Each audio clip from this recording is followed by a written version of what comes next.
तो भैया आज हमारे पास आ चुका है एमआई का ना रेडमी का पावर बैंक जिसकी कैपेसिटी 20,000 mAh की है। बहुत ही गंदे तरीके से हमने इसे टेस्ट किया है।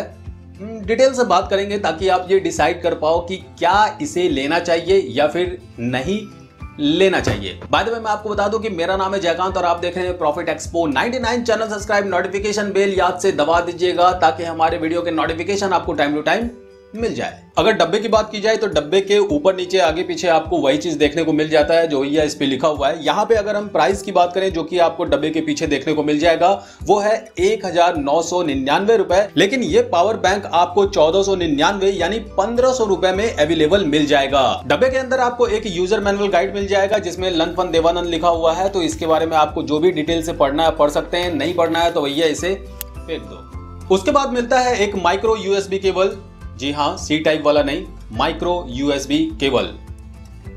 और लास्ट में आपको देखने को मिलता है एमआई नहीं रेडमी का पावर बैंक जिसकी कैपेसिटी 20,000 mAh की है, जिसके बारे में अभी हम डिटेल से बात करेंगे। फिलहाल हम बात करते हैं इसके डिजाइन और बिल्ड क्वालिटी की। अगर डिजाइन की बात की जाए तो मुझे इसका डिजाइन जो है वो अच्छा लगा है और यहाँ पे अगर टेक्सचर देखा जाए तो रफ टाइप का टेक्सचर दिया गया है ताकि ये आपके हाथ से फिसले ना, गिरे ना। Okay, and this power bank come with 2 different colour, first is white और सेकंड इज काला। इस वाले पावर बैंक में आपको 20,000 mAh की कैपेसिटी के साथ साथ 18 वॉट का फास्ट चार्जिंग का सपोर्ट भी देखने को मिल जाता है। इसमें आपको 2 आउटपुट पोर्ट देखने को मिल जाता है। अगर हम इनपुट पोर्ट की बात करें तो यहाँ पे सी टाइप एक पोर्ट दिया गया और दूसरा जो है माइक्रो यूएसबी टाइप पोर्ट दिया गया है। यहाँ पे मैं आपको बताना चाहूंगा कि माइक्रो यूएसबी पोर्ट और सी टाइप पोर्ट ये दोनों ही 18 वॉट फास्ट चार्जिंग को सपोर्ट करता है। इसके अलावा आपको इसमें देखने को मिलता है एक ना आप जो सोच रहे हो वो बिल्कुल भी नहीं है। मुझे पता है कि आप क्या सोच रहे हो। आप सोच रहे हो कि भैया ये तो होगा पावर बटन, इसको दाबने से चालू हो जाएगा, इसको दाबने से बंद हो जाएगा। ना, ऐसा बिल्कुल भी नहीं है, क्योंकि ये जो है ये है बैटरी लेवल चेक बटन। ऐसा Xiaomi ने कहा है कि battery level check button is not a शक्ति मतलब पावर बटन। अगर आपको ये चेक करना हो कि ये पावर बैंक कितने % चार्ज है तो आपको इस बैटरी चेक लेवल जो बटन है इसकी मदद से आप चेक कर सकते हैं। बेसिकली आपको इसे एक बार दबाना है, दबाने के बाद यहाँ पे टिमटिमाता लाइट, अरे भैया मेरा लाइट देखो देखो देखो, अरे दिख रहा है, नहीं, अरे यार कैसे दिखाऊं मैं। तो यहाँ पे आपको दिख रहा होगा। ओके, ये देखो ब्लिंक कर रहा है लाइट। 1 मिनट फिर से, ये आपको दिख रहा होगा ब्लिंक कर रहा है। तो इस तरह से आप पता लगा सकते हैं कि कितना % आपका ये पावर बैंक चार्ज है। हाँ, मुझे पता है कि आपके मन में क्या सवाल चल रहा है कि इसके बेसिस पे हम कैसे पता लगा पाएंगे कि भैया ये कितना % चार्ज है। तो यहाँ पे ये जो लाइट दिया गया है ना, यही आपको बताएगा कि ये पावर बैंक कितना % चार्ज है। अगर यहाँ पे एक लाइट ब्लिंक करता है, बैंक आपका 25% चार्ज है। अगर यहाँ पे दूसरा लाइट फुल जल रहा है, ओके, तो 50% चार्ज है। अगर यहाँ पे तीसरा लाइट मतलब तीनों लाइट जो है वो फुल्ली जल रहा है तो यानी 75% चार्ज है। अगर चारों लाइट पूरा जल रहा है, ब्लिंक नहीं कर रहा है, डेट मीन्स कि ये आपका 100% चार्ज है। तो इस तरह से आप ये देख पाएंगे कि कितना % चार्ज है। इस वाले पावर बैंक में high quality lithium polymer battery का यूज किया गया है और यहाँ पे और भी एक्स्ट्रा फीचर्स आपको देखने को मिल जाते हैं जैसे शॉर्ट सर्किट वगैरह, ओवर हीटिंग वगैरह। तो इस तरह का कोई भी प्रॉब्लम आपको इस पावर बैंक में देखने को नहीं मिलेगा। मल्टीपल सेफगार्ड टेक्नोलॉजी के साथ ये पावर बैंक आपको देखने को मिल जाता है। अगर आप इस पावर बैंक को चार्जिंग में लगाते हैं, चार्जिंग में लगाने के बाद अगर यहाँ पे चारों लाइट ब्लिंक कर रहा है बार बार, डेट मीन्स कि आपका चार्जर जो है वो सही तरीके से नहीं लगा है। ये एक एरर मैसेज आपको शो करता है यहाँ पे ब्लिंक करके।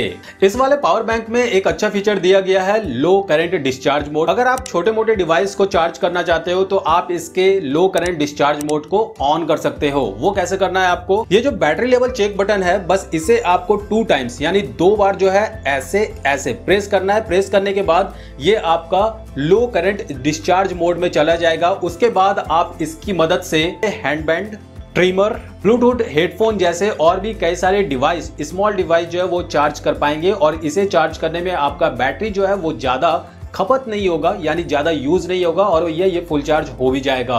अब अगर आपको लो करंट डिस्चार्ज मोड से बाहर आना है, एग्जिट करना है, तो आपको ये जो बटन है 1 टाइम प्रेस करना है और आप उस मोड से बाहर आ जाएंगे।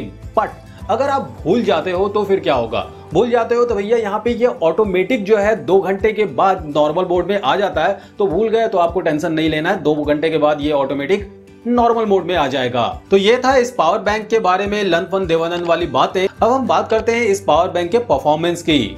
इस वाले पावर बैंक को हमने फुल डिस्चार्ज करके उसके बाद हमने इसे फुल चार्ज किया। यहाँ पे हमने यूज किया सी टाइप वाला पोर्ट, ओके। और जो चार्जर हमने यूज किया है वो है डैश चार्जर, जो कि है OnePlus का 20 वाट फास्ट चार्जिंग को सपोर्ट करता है। और इसे चार्ज करने में हमें जो टाइमिंग लगा वो है 7 घंटा। उसके बाद फिर से हमने इसे फुल डिस्चार्ज किया। फुल डिस्चार्ज करने के बाद हमने यहाँ पे माइक्रो USB वाला जो केबल दिया गया है, ओके, सी टाइप वाला नहीं, उससे चार्ज करके हमने देखा, क्योंकि दोनों ही 18 वाट फास्ट चार्जिंग को सपोर्ट करता है, ये हमें चेक करना था, ओके। तो इस बार हमने यहाँ पे चार्जिंग का यूज किया है, वो है वुक चार्जर, जो कि Realme का है और ये भी 20 वाट फास्ट चार्जिंग को सपोर्ट करता है। इससे चार्ज करने में मुझे 8 घंटा 33 मिनट इसे फुल चार्ज करने में लगा, वो भी ये माइक्रो USB वाला जो पोर्ट है, ओके, ये वाला, उससे जब हम चार्ज कर रहे थे। तो चलो भैया, ये तो था इसके चार्जिंग की टाइमिंग कि ये पावर बैंक कितने देर में चार्ज हो जाता है, किस किस लेवल में कैसे कैसे हमने चार्ज करके देखा है, वो हमने आपको बता दिया। अब इस पावर बैंक से हम अगर अपने मोबाइल डिवाइस को यानी अपने फोन को चार्ज करते हैं तो कितना देर में कितना चार्ज होता है, कितना टाइम लगता है और यहाँ पे कितनी बार हम अपने फोन को चार्ज कर सकते हैं, आइए हम देख लेते हैं। सबसे पहला डिवाइस जो है वो OnePlus 6 का है, जिसे हमने चार्ज में लगाया और यहाँ पे इसकी कैपेसिटी जो है यानी बैटरी कैपेसिटी 3300 mAh की है और इसे फुल चार्ज होने में 2 घंटा लगा। उसके बाद दूसरा फोन हमने टेस्ट किया Redmi Note 8, जिसकी कैपेसिटी यानी बैटरी कैपेसिटी है 4000 mAh की और इसे फुल चार्ज होने में 2 घंटा 12 मिनट लगा। और यहाँ पे हमारा जो था 25% ये जो पावर बैंक है वो डिस्चार्ज हो चुका था। उसके बाद हमने तीसरा फोन लगाया Realme X का और इसकी बैटरी कैपेसिटी 3765 mAh की है और इसे फुल चार्ज होने में 2 घंटा लगा था। Realme X फुल चार्ज होने के बाद भी हमारा जो पावर बैंक का बैटरी लेवल था वो 75% ही दिखा रहा था। उसके बाद हमने फिर से OnePlus 6 को चार्ज में लगाया यानी दूसरे बार और यहाँ पे चार्जिंग में उतना ही टाइम लगा, थोड़ा आगे पीछे 1 मिनट का हुआ लेकिन सेम टाइमिंग लगा 2 आवर, ओके। और यहाँ पे मैं आपको बता दूं जो हमारा पावर बैंक का बैटरी लेवल था वो 25% ही बचा था यानी 75% बैटरी डिस्चार्ज हो चुका था। उसके बाद फिर से हमने अपने OnePlus 6 को फुल डिस्चार्ज किया मूवी वगैरह देख के। जब फुल डिस्चार्ज हो गया तो फिर हमने इसे चार्ज में लगाया और इस बार जो है हमारा 50% OnePlus 6 जो है वो चार्ज हुआ था, 51%, और जो ये पावर बैंक है वो फुल डिस्चार्ज हो चुका था। अब यहाँ पे OnePlus 6 का जो बैटरी कैपेसिटी है वो है 3300 mAh। अब 51% यानी 50% अगर चार्ज हुआ है तो इसके बैटरी को हम 2 पार्ट में डिवाइड कर देते हैं तो होता है 1650 mAh। अब इन सारे को अगर ऐड कर दिया जाए तो टोटल पावर बैक हमें ये पावर बैंक देता है वो है 1605 mAh, यानी 1600 आप लेके चलिए, 1600 mAh की कैपेसिटी आपको इस पावर बैंक से मिल जाती है। दैट मीन्स कि अगर आपके फोन में 3500 mAh का बैटरी लगा हुआ है तो आप इस पावर बैंक से 4 बार तो चार्ज कर ही पाएंगे अपने फोन को आसानी से। 20000 mAh की कैपेसिटी है इसकी, लेकिन यहाँ पे आपको आउटपुट मिल जाता है 1600 mAh की कैपेसिटी का।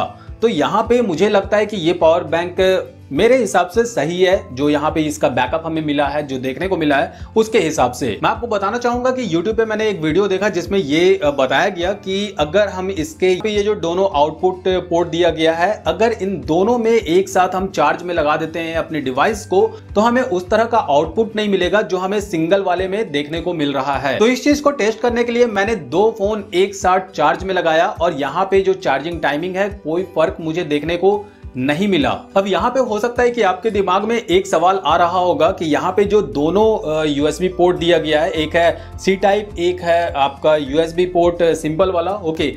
तो क्या हम इन दोनों में जो है लन फन देवानंद ठोस के और फिर दोनों चार्ज लगा के अगर इसे चार्ज करें तो यहाँ पे जो इसे चार्ज होने में 7 से 8 घंटा लगा तो क्या वो 4 घंटा में चार्ज हो जाएगा अगर हम दोनों में लगा देंगे? तो भैया ऐसा करना भी मत, ऐसा कुछ नहीं होने वाला है कि आप इन दोनों में चार्ज में लगा दोगे और फिर ये आपको 4 घंटा में चार्ज होके दे देगा ना भैया, बिल्कुल भी ऐसा मत करना, वो लेने के देने पड़ जाएंगे फिर। अब अगर आप मुझसे पूछोगे कि रेडमी का पावर बैंक लेना चाहिए ये 20,000 mAh का, या फिर हमें MI का पावर बैंक लेना चाहिए जो कि MI पावर बैंक 2i है।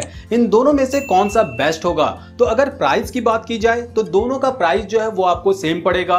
अगर यहाँ पे फंक्शन की बात की जाए तो वो भी यहाँ पे सेम है, यानी भैया कुछ भी आपको डिफरेंट देखने को नहीं मिलेगा, टोटली सेम है। डिफरेंट एक जगह पे हो जाएगा, वो है यहाँ पे सी टाइप पोर्ट। जी हाँ, वो भी आपको 18 वाट फास्ट चार्जिंग को सपोर्ट करता है, ये भी 18 वाट फास्ट चार्जिंग को सपोर्ट करता है। बस उसमें क्या है कि सी टाइप पोर्ट नहीं दी है और इसमें आपको सी टाइप पोर्ट मिल जाता है। और भैया कुछ भी नहीं है, सेम टू सेम है। चार्जिंग वाला फंडा भी आपको कोई फर्क नजर नहीं आएगा। अब बात करें अगर 10,000 mAh की जो पावर बैंक है MI और Redmi का, तो कौन सा इनमें से लेना चाहिए? तो अगर हम प्राइस को कंसीडर करें तो Redmi का जो 10,000 का पावर बैंक है जो कि नया लेटेस्ट है वो आपको 799 का पड़ेगा। लेकिन अगर हम MI पावर बैंक की बात करें, MI पावर बैंक 2i, तो वो आपको 899 रुपए का पड़ेगा। यानी भैया 100 रुपए का अंतर आपको देखने को मिल जाएगा 10,000 mAh वाला जो पावर बैंक है और 20,000 mAh वाले में कोई भी लनफन देवानंद यानी कोई भी अंतर आपको देखने को नहीं मिलेगा। सेम टू सेम है, सी टाइप का फंडा बस आपको इसमें मिल जाता है, उसमें नहीं मिलता और कुछ नहीं। अगर सेफ्टी की बात की जाए तो अकॉर्डिंग टू कंपनी ये कहता है कि जब भी आप इसे चार्ज में लगाते हैं तो इसे बेड पे मत रखिए या फिर बैग में रख के चेन मत बंद कर दीजिए चार्ज में लगा के, या फिर पॉकेट में रख लिए हैं चार्ज में लगा लिए, तो उस तरह से नहीं करना है। क्योंकि यहाँ पे क्या होता है ना कि नॉर्मली अगर आप फोन जो हमारा डिवाइस होता है उसे भी अगर आप बेड पे रख के चार्ज करो तो वो नीचे से हीट हो जाता है। तो हो सकता है ऐसा केस इसमें भी देखने को मिल जाए, तो कहीं भैया ब्लास्ट ना कर जाए, पॉकेट वॉकेट में रखें तो डरने की बात नहीं है, ऐसा कुछ होगा नहीं। बस ये एक सेफ्टी पर्पस के लिए कंपनी बोलती है ऐसा। बाकी भैया आपको भी पता है और हमें भी पता है कि ये लनफन देवानंद जो नौटंकी है वो हम कितना फॉलो करते हैं, जो कि हमें करना चाहिए। अब अगर मैं अपने एक्सपीरियंस के बेसिस पे ये जो जितना भी झोल झाल मैंने करके देखा है उसके बेसिस पे अगर मुझे इसे रेटिंग देना पड़े तो मैं आउट ऑफ 10 में इसे 8.1 रेटिंग दूंगा, क्योंकि मुझे ये पावर बैंक सही लगा है, सही तरीके से काम कर रहा है। और मैं ये पावर बैंक आपको रिकमेंडेड करूंगा कि हाँ आप ले सकते हैं, लेकिन ये भी आप पे डिपेंड करता है कि आपका रिक्वायरमेंट क्या है। अगर आपका जो रिक्वायरमेंट है वो अगर फुलफिल होता है इस पावर बैंक में तो भैया आप ले लो। वीडियो के नीचे डिस्क्रिप्शन बॉक्स में मैंने लिंक दे दिया है, तो अगर लेना चाहते हो तो वहां से ले सकते हैं, या फिर भैया आप जहां से लेना चाहें वहां से ले सकते हैं। बाय द वे वीडियो के नीचे कमेंट बॉक्स में कमेंट करके आप मुझे ये बताना अगर आपके पास ये पावर बैंक है तो आपका एक्सपीरियंस कैसा है, और अगर इस पावर बैंक से रिलेटेड आपका कोई डाउट है या फिर कोई सवाल है तो वीडियो के नीचे कमेंट बॉक्स में कमेंट करके आप मुझसे पूछ सकते हैं। फिलहाल इस वीडियो में इतना ही, मिलते हैं नेक्स्ट वीडियो में एक नए प्रोडक्ट और फलाना इनका रिव्यू के साथ। तब तक लिए bye, take care, love you all, जय हिंद, जय भारत।